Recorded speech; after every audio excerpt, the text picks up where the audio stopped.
La confiance en soi. Avant de traverser la tempête, l'arbre doit s'enraciner profondément dans le sol. Ce n'est pas lorsque la tempête arrive qu'il peut le faire. Peu de gens se préparent vraiment à leur vie future. Ils se sentent complètement déstabilisés lorsque les coups durs arrivent. Si chacun prenait le temps de comprendre qui il est, comment fonctionne son propre esprit, il serait bien plus armé pour faire face aux conditions adverses. Mais surtout, il posséderait les clés de son propre accomplissement et forcément de son bonheur. L'estime de soi désigne le jugement ou l'évacuation d'une personne fait par rapport à sa propre valeur. C'est un élément fondamental pour la construction de notre vie ou de sa vie. L'estime de soi repose sur 4 piliers. L'amour pour soi, la confiance en soi, la vision de soi et l'acceptation de soi. Pour une meilleure estime de soi, acceptez-vous. Il faut s'accepter soi-même, tel qu'on est, avec ses limites infranchissables. Une étude réalisée au Canada en 2006 a montré que ceux qui avaient tendance à se comparer aux autres avaient généralement une piètre opinion d'eux-mêmes. Ce n'est donc pas un hasard si l'estime de soi repose aussi sur l'acceptation de soi. Malheureusement, beaucoup de parents construisent à déconstruire une bonne estime de soi chez leurs enfants, en se comparant à d'autres enfants. Conséquence, des adultes se comparent à d'autres adultes. Des collègues sont forcés de se comparer à leurs collègues. Des sportifs à d'autres sportifs. Alors qu'en fait, nous sommes tous uniques. Et nous ne pouvons pas faire exactement comme les autres. Et lorsqu'on a l'impression de ne rien faire de bien parce que d'autres réussissent mieux que nous, on se sent mal. Pour s'en sortir, voici un autre exercice. Répétez-le tous les matins.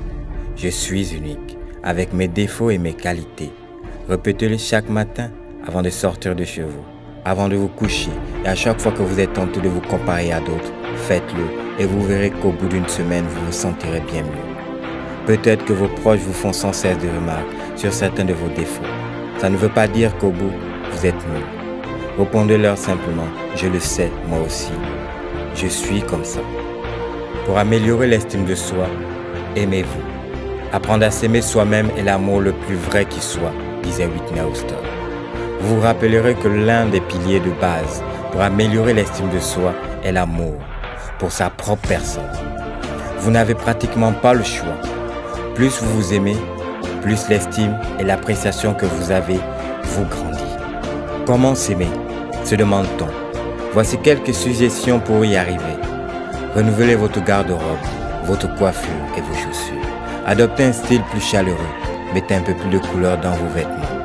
Réservez-vous des moments de détente et de repos et profitez-en pour vous accorder des petits plaisirs. Sublimez vos petits défauts. Par exemple, vos rondeurs vous embêtent certainement et vous vous dites que c'est une catastrophe de ne pas être trop mince.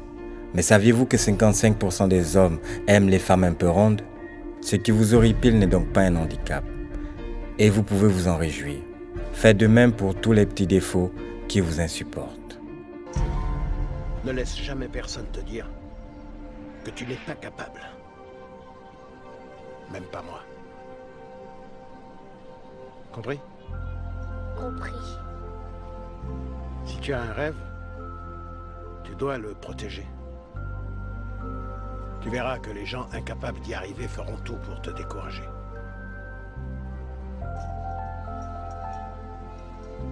Si tu veux vraiment quelque chose, t'as qu'à te battre. Point barre.